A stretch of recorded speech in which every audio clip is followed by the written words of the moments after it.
You're listening to the Building a Coaching Culture podcast. If you need to compete and win in the 21st century labor market as an employer of choice, this podcast is for you.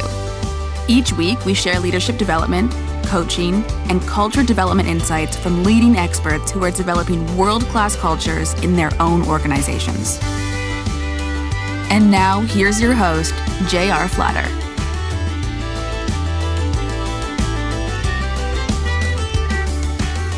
Hey, welcome everyone. My name is J.R. Flatter, and I'm the founder and the chairman of Two Roads Leadership, which is a division of Flatter Incorporated. I'm your host of Building a Coaching Culture, which is a brand new podcast that Lucas and I are getting started. So Lucas, you want to take a second to introduce yourself? Sure. JR's co-host, Lucas Flatter, responsible for content creation, management, and social media on Two Roads Leadership. Happy to be here and talk about building a coaching culture and whatever else comes up. Yeah, thanks, Lucas. You and I are just going to go back and forth and riff off of each other on this topic that we're nose deep in, and personally and professionally, but also very excited about bringing to a B2B audience, business to business audience. Any organization that wants to create a 21st century culture, who the podcast is focused on. So it's not a surprise to anyone, we're well into the 21st century. Y2K is way behind us, if you can even remember that far back. Leadership is changing. A lot of the fundamentals are staying the same, but employees' expectations of their employers is changing. It's much more of a freelance labor market where people are loyal to their craft more than they're loyal to an organization. And so how do you become an employer of choice in that kind of environment? How do you attract and retain world-class talent in that kind of environment? So that's what this podcast is all about. Any industry, any size, whether you're doing mostly B2B, B2C, everybody needs a coaching culture in the 21st century. Yeah, so I guess the thing that pops up when you started going on, like what the building a coaching culture is thinking about, like from the employee's perspective, like if you are one of those people that's switching from organization to organization, you're kind of having to adjust to all these different cultures. So there seems to be like an attractive nature to having an organization that you want to stay at and continue building together. Yeah, that's exactly what we're talking about when we talk about becoming an employer of choice. So right now, anybody can communicate with anybody anywhere in the world within seconds with a lot of clarity and emotion showing through in those communications. And so your organization has a known culture, whether you're aware of it or not. And so what is the world saying about your organization? Is it a place that has a familial atmosphere? Do you feel like you're home when you come to work? And certainly we don't replicate home exactly at work, but you can do a lot in an organization to create a familial culture. And we're going to mention a lot of books in this podcast, and so we'll drop the names and the authors. There's a book by a gentleman, Daniel Coyle, Coyle, who wrote a book called The Culture Code. And a lot of the ideas you and I use come from that book and other books that we'll mention as time goes on. But Daniel says there's three things you need to build a culture: a sense of family, and so the world knows whether or not you have that; a sense of safety within that family. And I don't necessarily mean physical safety, but that's certainly part of it. That's part of our world nowadays, making sure we're physically safe. But are we emotionally safe? Are we intellectually safe? Do you feel free? So you're an employee here. Do you feel free being who you are? And obviously by the clothes you're wearing and the hair you wear, and you do feel free. Yeah, no one's telling me to leave and get a haircut, so that's a positive. Do you feel safe when you have an idea of bringing that idea to anyone in the organization, the CEO, me, the chief learning officer, your team that works for you and with you? So that's what some of that safety is all about. But also across any other demographic you might identify. So you and I come from two very different generations. I'm a boomer, born in 1962. You're a millennial, probably on the edge of Gen Z, born in 1992. You remind me all the time that we're 30 years different in age. At the top of Diamond Head is my most memorable moment where you reminded me that I was 30 years older than you. And that's why I was sweating and exhausted. And you were brand new and fresh. So the third thing that Coyle tells us, so family, safety, and then opportunity. Does everyone in the organization feel they have the same opportunities to advance, to achieve? All of this, and this comes from us, all of this at an intersection of the personal and the professional. So your work family is interested in your personal and professional achievements because we feel that's a really central component of a 21st century culture. Familial, safe, with opportunity, but also at the intersection of personal and professional achievement. So if you look at my 3 life goals as you were growing up, look at 30 years into the future, how was I going to get you educated? How was I going to raise you as a family? And how are we going to create some financial freedom? I come from a blue collar background, and I just had this dream that we could all, if we chose to, break out of that blue collar generation after generation and do something different with our lives. So that, as you listen to those three things, is squarely at the intersection of personal and professional achievement. So that's a big part of what we do when we build cultures. Something that I think is important nowadays as well with, millennials and younger people is that sense of authenticity, because you might hear like a company say, we're like family, and it can almost be like a red flag because you might think, oh, they just want me to like stay extra hours, or they're just saying that to get me to, put in more effort. What do you say to those people that are kind of like skeptical of those buzzwords? Yeah, that's a great question. And it's a perennial question whenever anyone's thinking about joining your organization. And they're doing homework, looking in the blogosphere, trying to find out who you are and what you're all about. So for us, it comes down to communicating your culture.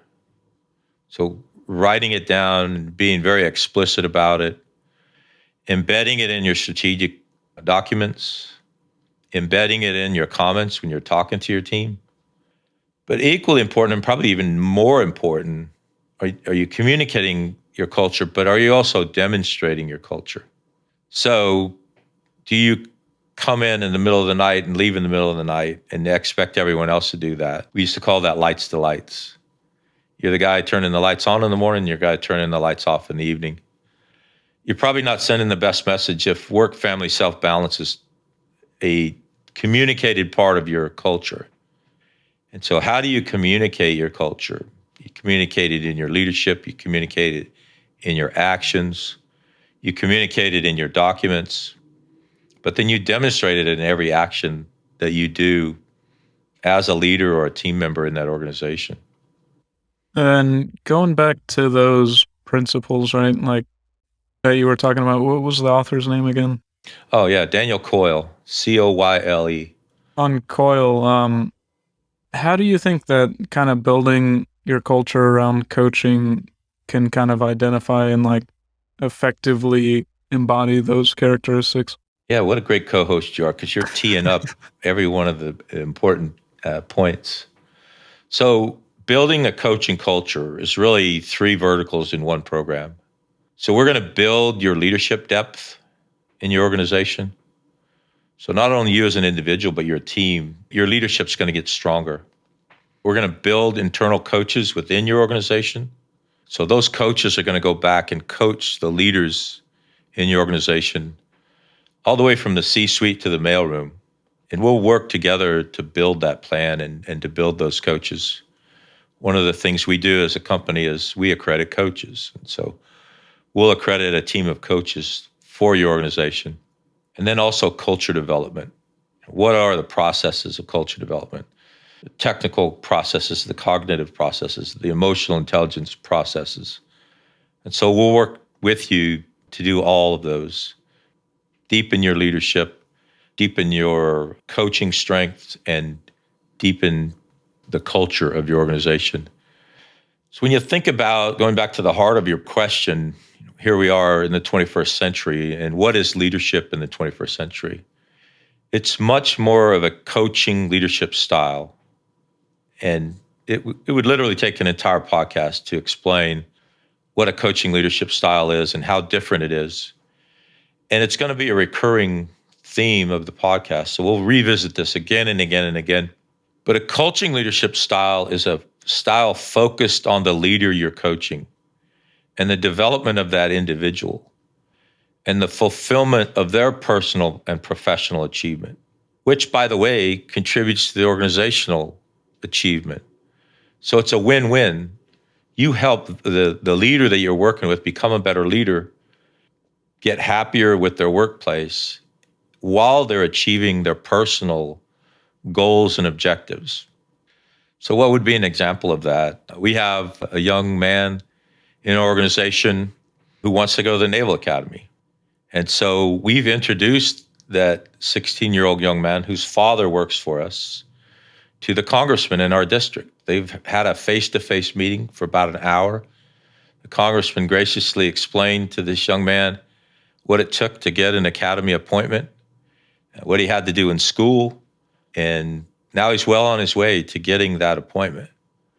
So what's our culture? Our culture is the intersection of personal and professional achievement. That employee wants their son to get an appointment at the academy. We do everything we can to assist in that. It's a win-win for everyone. And then now in the 21st century, that employee is much more likely to be fulfilled at work and much more likely to hang around and want to be part of this team. So, can we talk about the people that are kind of driving forces of the culture in their organizations? Like who are the people that are going, learning about coaching, coaching Sure. their employees, doing all of that, and what would you say to them? So the flippant answer is everyone. But that doesn't answer your question, but it's true. Everyone in the organization is responsible for the culture, whether they know it or not.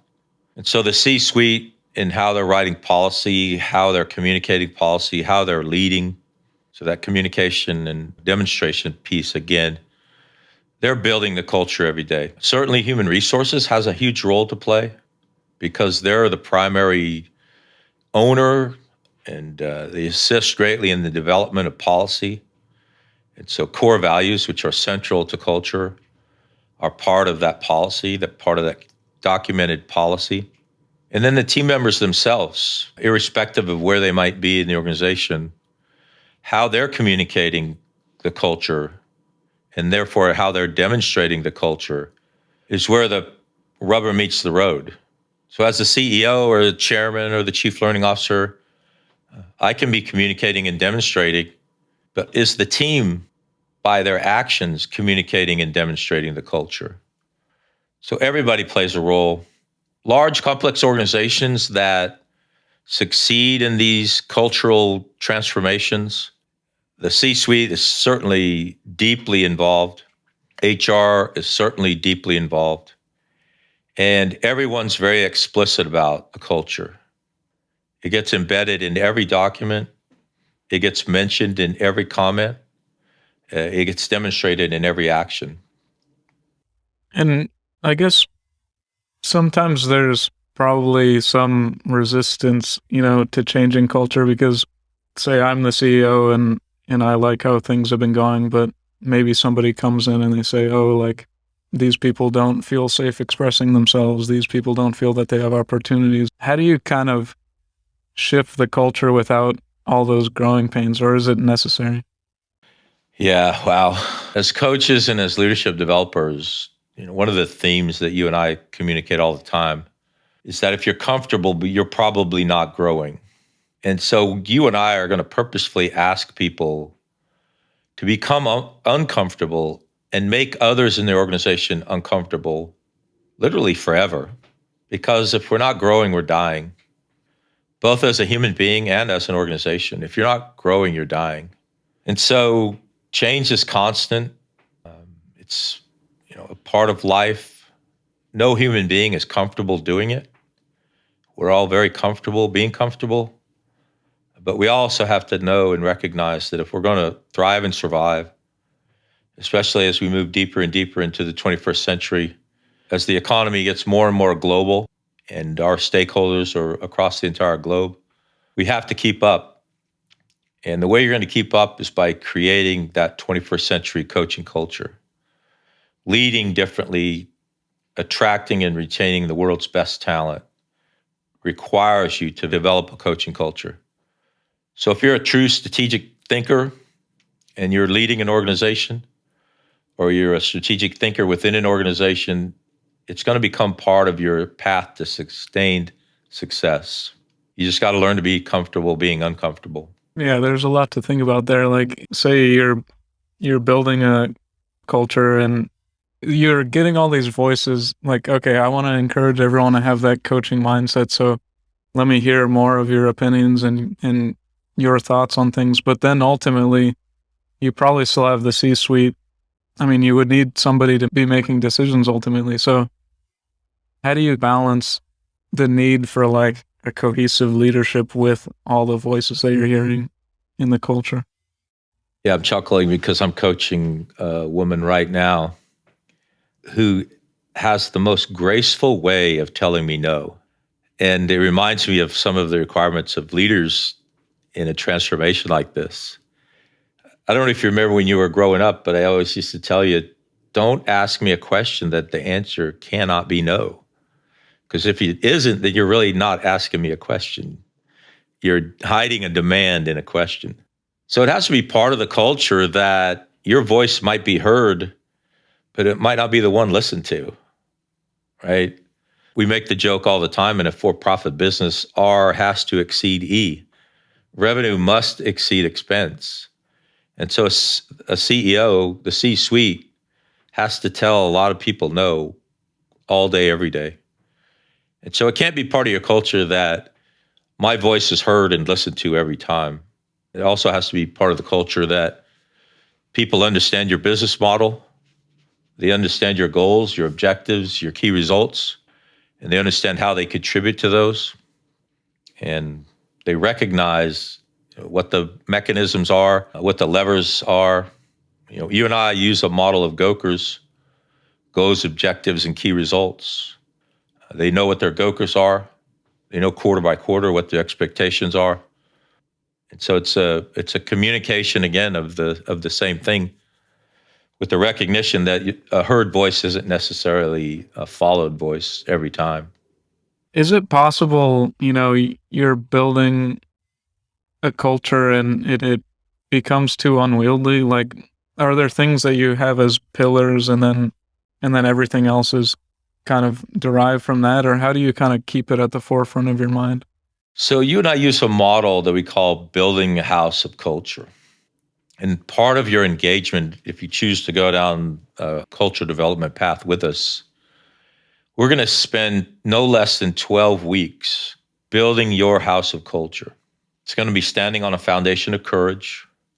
So do you have the courage to go down this road, to be uncomfortable, to ask others to be uncomfortable? It's going to be held up by 4 pillars, which will take a week to explain each of those 4 pillars. And you will take a week exploring those pillars, both personally and professionally, at home and within your organization. So principles is the first pillar. What matters to you as an organization? What matters to you as individuals? The second one is, what does the team need to look like? What are the technical roles we have? What are the cognitive requirements we have? What are the emotional intelligent needs that we have? So we spent an entire week talking about the technical, cognitive, and emotional pillar. Next pillar is the work-family self-balance. What work-family self-balance do we want in our culture? It's something that we talk about all the time. At the holidays, at our summer picnic, we're asking people, hey, are you taking time off? Where are you going? What are you going to do? How long are you going to be away? And if the answer is 0, they get a frown. If the answer is, yeah, we got a vacation plan, we're going to the lake for a week, going to unplug completely, that's part of our culture. So what is that work, family, and self balance that you want to communicate and demonstrate? And then fourth pillar, probably the most important, but all 4 of them weave together. Where do you want to be as an organization 30 years from now? So when I'm 89 years old, where do I want Two Roads leadership to be? And what am I doing within the next 5 years, 1 year, and then today to make that happen? So we'll put all 4 of those pillars in place, standing on that foundation of courage. And then we have enabling characteristics that we'll spend a week on each. And we have a focus area for each of those, but then we also have some purposeful customization of those enabling characteristics. What are the 6 most important things that we can identify to help you transform your culture into a coaching culture? So that's how we do that. And then it's a lifelong journey. In the rafters is lifelong learning. So how do we keep a growth mindset in our organization, a growth mindset in our culture, and continue learning so that as we go further and further into the 21st century, we're keeping up. So that's just one of the tools that you and I use when we engage with people. The coaching certification process itself. So we, as we go down this journey together, we're going to have external coaches, such as you and I. We're both certified coaches, coaching people external within the organization. But also we're going to help you build your own team of coaches. How many do you need and at what levels in the organization? That'll be something we determine together. But those coaches are going to go into your organization and help leaders learn a coaching style and add coaching to their leadership toolkits. And then the culture development skills. What does it take to change a culture? Certainly change management skills is a necessary component of that. Culture development, so digging deeper into what is a culture and how can one change and what should a world-class culture look like. And so as a byproduct of all of this, so you go through the leadership development, strengthening your leadership, you go through the coaching certification to teach leaders how to be coach-like, and then the culture development. All of this aimed at the bottom line, because at the end of the day, you recruit people, you interview people. It takes a lot of work. It takes a lot of time. And it takes a lot of money to recruit. And even after all that time and money, are you able to attract and retain the talent? So you're going to have a world-class team that loves working with you. You're going to lower your recruiting costs. You're going to lower your training costs. Because not only does it cost money to recruit someone, it costs money to train them. One of the fundamentals of a for-profit business is you overpay someone the first year they work for you, and then you recoup that overpayment over their tenure with you. So it's a high curb to entry to get someone into a world-class organization, such as yours and mine, and the organizations of the people listening to the podcast. So the more you can reduce that, the higher your bottom line gets. So at the end of the day, all of this is aimed directly at the bottom line. Would you say that there's more of an emphasis on building the culture on the recruitment process, or can we have, say I'm recruiting a programmer and he hits all the technical requirements, but I don't feel, the love and connection and not feeling like, oh, I don't know if he's going to fit in with the team. Is there a way to kind of like get there with this person, or what would you say to that? Do you just not hire that person, or? Yeah, that's literally $1 billion question. Yeah. Some of the biggest mistakes I've made is hiring a person who is a masterful expert, but like you just said, didn't quite excite you. Mm-hmm. Can you bring that person around to your culture? Certainly you can, but I would rather attract someone that aligns to my culture, that I can train for a skill, There's a saying in the business world that you hire for attitude and train to skill. So every person we hire, we introduce them to our core values before we hire them and ask them, can you subscribe to these core values? And ask them questions about, can you tell us a story about when one of these core values was relevant to you in your personal or your professional life? So a long way of answering your simple question, but we focus and we would recommend that you hire for attitude and train to skill. Yeah. I mean, it kind of plays itself out because those technical skills are textbook in a way, and we're talking about, emotional and Yeah. yeah, how do you can't really train that unless you have a child, right? Yeah. We could talk about that at another podcast, but there's a lot of relevancy between great leadership and great parenting. Oh yeah, Not to be paternalistic, but I'm learning about that. I've got the 2-year-old, 2.5-year-old at home, and we're starting to hit the terrible twos and yeah. all that, all those challenges. So we're very clear about creating a culture for the 21st century. And so what does that mean? What did it look like in the 20th century? And what does it look like in the 21st century? But as a leader of an organization, what does that mean to you about how could you go about changing that culture? Maybe you have a great culture and you want a world-class culture.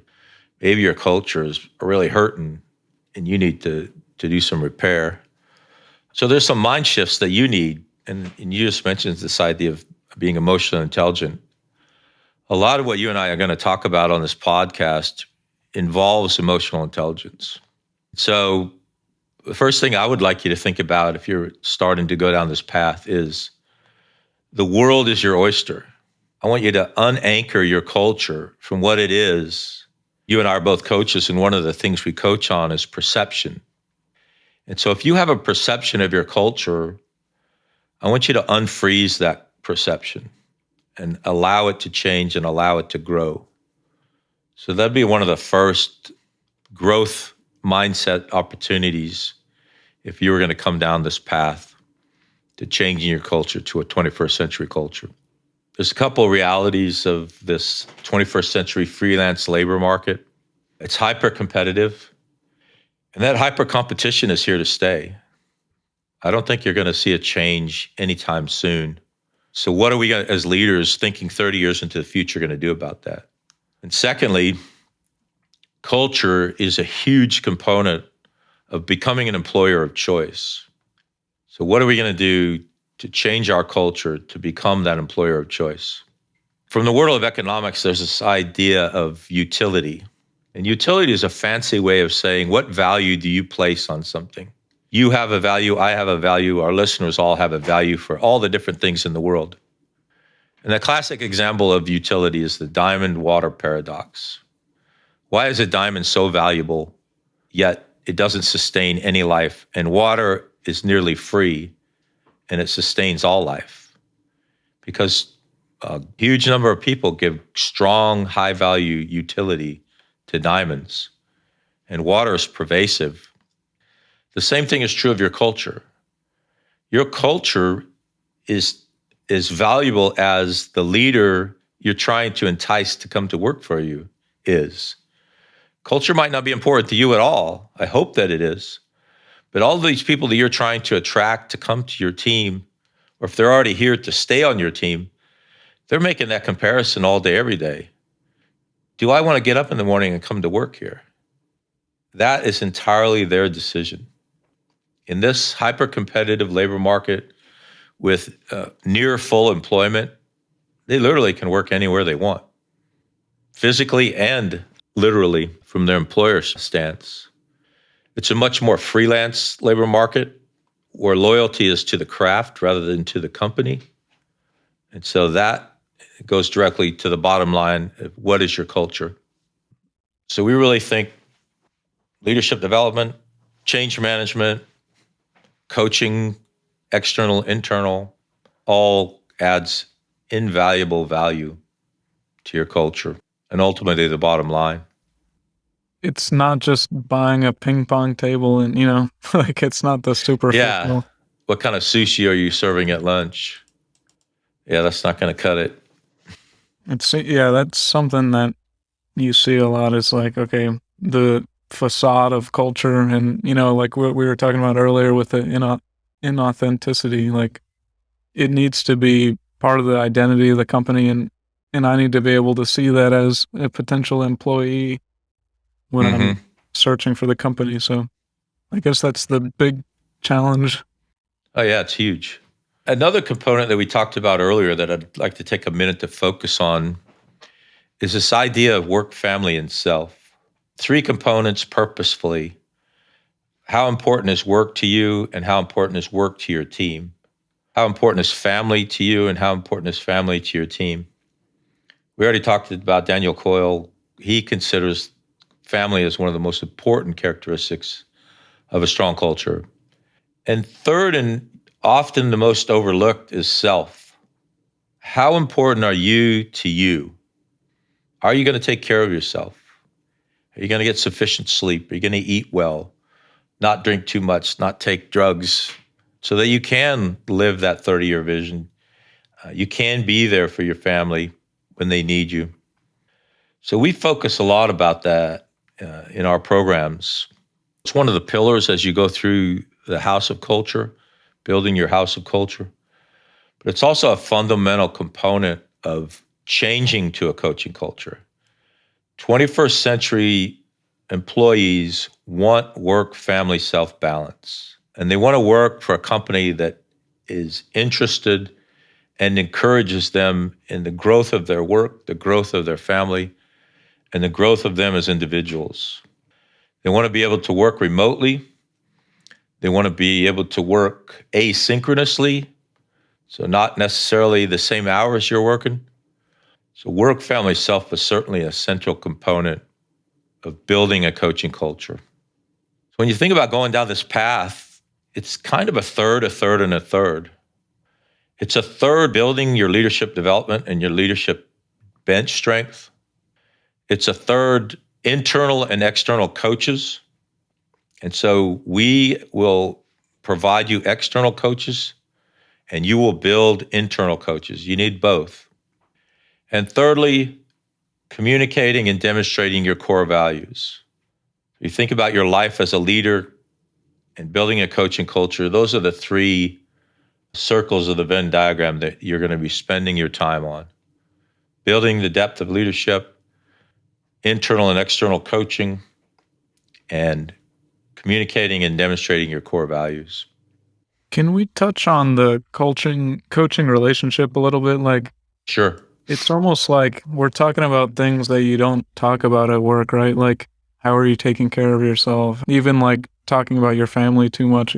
It's like you want to open up these avenues of conversation that aren't very common in the workplace. So how do you broach those subjects and have that confidentiality that you would need? Yeah, it is confidentiality within the coaching relationship, but it's also acceptance of those conversations at work. So yeah, absolutely, the coaching relationship is 100% confidential. Certainly there are boundaries there. But the second half of your question, an equally important part of your question about being able to talk about those things in your organization, absolutely central to 21st century leadership. That you have a culture willing to have those conversations, willing to encourage those conversations, willing to encourage and support professional achievement.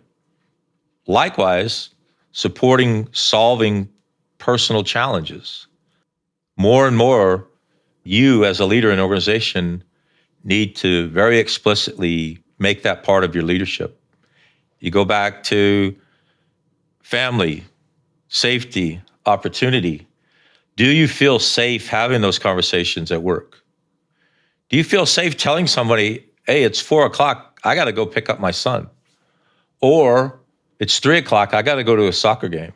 That's what the 21st century culture that we're talking about encourages and accepts.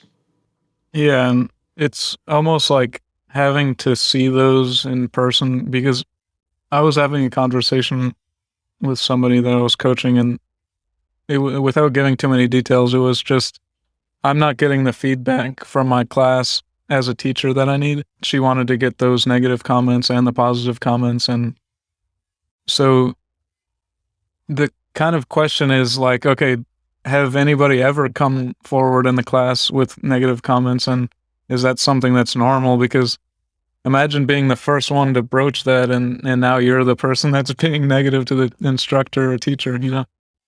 Yeah, absolutely. So you've watched me teach for a long time. You've watched me as you grew up. I hope I welcome that as a leader. And you're right. The first time someone brings that to your doorstep and you blow up, that's the last time you're going to hear it. Mm-hmm. But guess what? You're not going to have a 21st century coaching culture either, unless you're willing to accept that criticism, listen to it, make changes. When you and I teach, we teach and adjust content in real time based on feedback. I'm confident people in the cohorts that we teach feel comfortable bringing those challenges to the forefront. And kind of like the reciprocal nature of that, because it seems like, I mean, you would have to be vulnerable to get people to open up in that way, would you say? Yeah. I wanted to touch on this idea of being unapologetically unreasonable.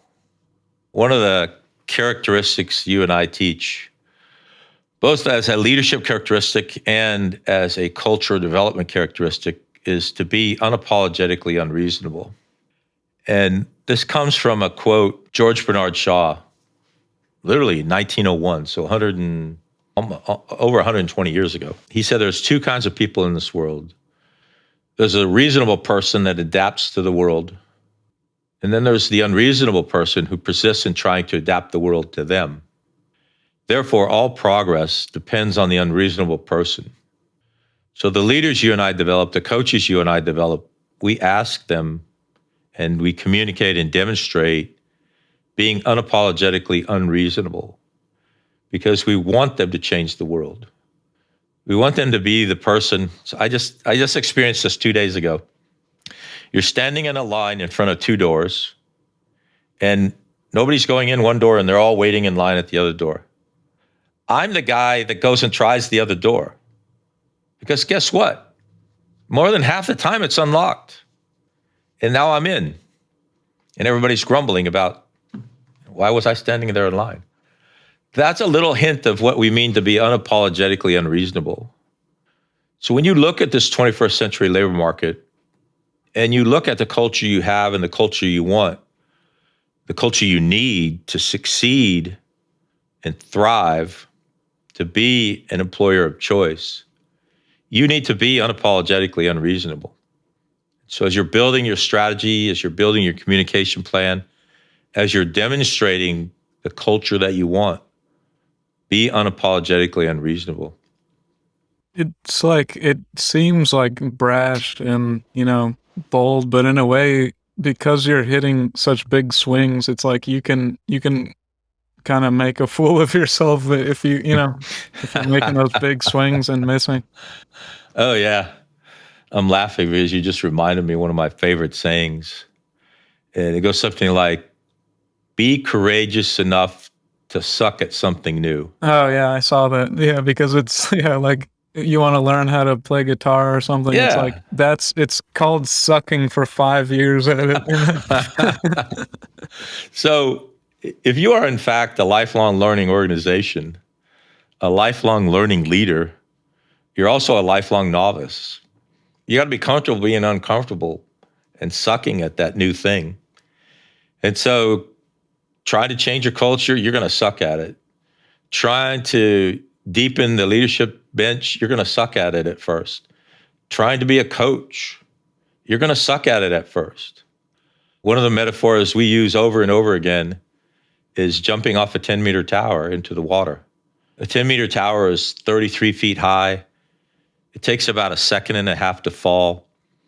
And as you're climbing up the ladder, it doesn't seem so bad. But when you get there and you peek over the edge, you're like, my God, that's a long way. Well, that's what creating a coaching culture is all about. You're looking over the edge of that 10-meter tower saying, I have no idea how hard this is going to hurt, how long it's going to take, how I'm going to land. But you just got to step off the edge. again and again and again.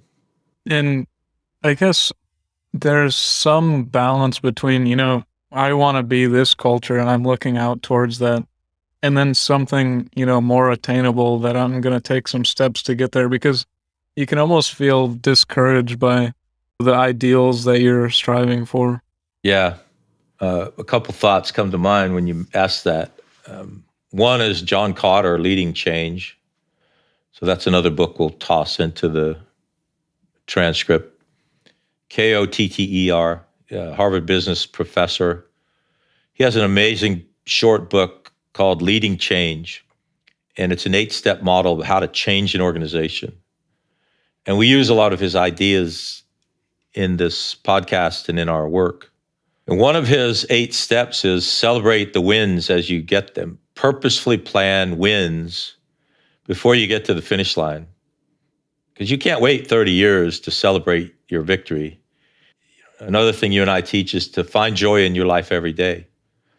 So even though we're asking you to plot these 30-year plans and be uncomfortable forever, we're also asking you to make sure you find joy in your life every day. And so the model that you and I use for the 35 one today, so thinking 30 years into the future, you certainly don't wait 30 years to celebrate your successes. You don't even wait 5 years. 5 years is where you first establish objectives. So goals are these huge things in your life that are not going to change no matter what happens. So for me and you, it was education. So no matter what happened, you were going to get educated. No matter what happened, we were going to raise each other as a family. And no matter what happened, we were going to achieve some financial freedom. So whether any of us had gotten sick, whether any of us had to change careers, or God forbid we got a divorce, all these things in life that happen that you never planned for, those big things stay there. The 5 years where it gets a little more real, and that's where I begin to call them objectives. Objectives are a little more finite, a little more identifiable, a little more achievable. So a master's degree, which congratulations, you're 2 classes away from finishing yours. It takes 3 to 5 years. So that's a good objective that contributes to your goals. So the objectives contribute to the goals. We back that off to 1 year. What do you need to do in the next 12 months to get to your 5-year, to get to your 30-year? And where the real magic happens is, what do you need to do before you go to sleep tonight? And we call that our today key results. So what do I need to do before I go to sleep tonight? I needed to record this podcast. I needed to work on a webinar that I had promised myself I was going to work on today. Probably a couple of other things that were on my before you go to sleep list. And as I lay my head on my pillow this evening, I'll be able to tell myself, yeah, I did that. Or I won't be able to. And I'll promise myself I'll do better tomorrow. And hopefully I don't do that every day. Because that's where you get 37 years into an objective of learning how to speak Spanish because your wife's a native Spanish speaker. And 37 years later, you still can't speak Spanish. Because you lay your head on your pillow every day and say, dang, I wish I would have done that. I wish that my mom would have taught me Spanish as a baby, then I wouldn't need to learn Spanish. You'll have to talk to her about that. I let her help me with my homework one time, and that was the last time. So speaking of, transforming your culture, so you are where you are today and you kind of know, oh, I need to improve this, I want to change to this. When you're done kind of going through that, at least the phase of transformation at the beginning, what kind of organization will you be? Like, what do you look like in the future? Yeah. And how does that perception? Question. So certainly it's a different answer in a finite sense for everyone because they're in different industries, different geographic locations, B2B, B2C. So they all have their own uniqueness. But from a 50,000 foot view, a philosophical view, you're entirely transformed about what does work mean? In many ways, you're reinventing work. We see this a lot when we talk about the technical, cognitive, and emotional continuum. when you're focused mostly on technical work, and then you look around and say, maybe I want to be in charge of this place someday. You have to begin reinventing what work is and what your value to the organization is. And so you become more cognitive, collecting data, conducting analysis, making decisions with that analysis, and then executing those decisions. And then there's a huge shift at the emotional intelligence space. So no longer your technical skills, your cognitive skills are your greatest value to the organization. Now your emotional intelligence and how you're demonstrating it is your most valuable resource. And when you're transforming from a 20th century coaching culture or a 20th century culture to a 21st century coaching culture, you're making that same transformation. So the technical and the cognitive, still important, but the emotional becomes central to the value of you, the leader, and to the value of the team. So you can imagine a room full of technical workers that do a transactional task and then now are waiting for someone to come and tell them, here's the next task. In a coaching culture where you've developed the team to do their own thinking, conduct their own analysis, make their own decisions, now they don't have to wait for you to come back in the room and tell them, oh, you've taken those 2 pieces of bread, a slice of cheese, and a patty, and you've made a hamburger. Now, here's another one. Make another hamburger. That's the 20th century labor market. The 21st century labor market and 21st century culture says, here are the objectives, here are the goals. Now, what do you think about how to get there? And how do you contribute in how we get there? So it's a much more participative culture. It's much more welcoming of all voices. This is the first time, but certainly not the last time, I'll mention the word love. A 21st century culture is a culture of love. And it's a very different love than you and I have as father and son. It's a very different love than you and your mother and I have as husband and wife. But there are many definitions of love. I think the Greeks have 5 words for love. But it's a love for one another and a love of what we're doing, a love for those that we're serving. And it's celebrated instead of hidden in a corner somewhere and talked about maybe at the Christmas party and at the summer picnic. But it's part of your life all day, every day. And it's love across the personal and the professional. So we're celebrating the achievements of the children of our organization. One of the small things we do here to hopefully perpetuate our culture is your mother spends hours and hours a day handwriting notes to every employee, every spouse, every life partner, every child of our organization to celebrate their birthdays, to celebrate their high school graduations. And so are you doing those things? That's a 21st century culture. So love is part of your culture. Joy is part of your culture. From a very practical perspective, your recruiting costs are lower. Your training costs are lower. People are hanging around longer. They're telling their friends about you. They're telling their children about you. We have several father, daughter, husband, wife, mother, son teams here. And that's a beautiful thing. And those people don't want to disappoint each other. They love being part of the team. A coaching culture, in many ways, I don't know if you've ever heard of the frozen middle. When you have complex organizations, there's this thing called the frozen middle, where the technical workers at the bottom know what their jobs are and they're really, really good at it. The C-suite at the top, they know what the vision is, and they have a plan to get there. But there's this frozen middle that wants to slow things down because they're afraid of change. They know what success means and they know how to deliver success. And now you're asking them to toss all of that away. So part of the beauty of a coaching culture is you unfreeze that frozen middle. And through a coaching leadership style, they learn and you learn that change is constant, that the world is changing and we have to keep up. I have a friend whose grandfather worked in the same building, doing the same job for 53 years. That's never going to happen again. the weaving technology that he had when he started versus when he finished was probably 10, 20, 30% changed. Look how fast our world changes now, right? You're approaching a certain age as a millennial, and you've seen it exponentially greater than I saw it, and even more exponentially than that gentleman. And that's just the way it's going to be for here and evermore.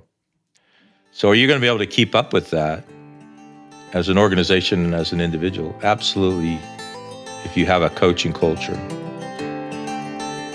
Well, that concludes this episode of Building a Coaching Culture. I truly hope that this episode was helpful to you.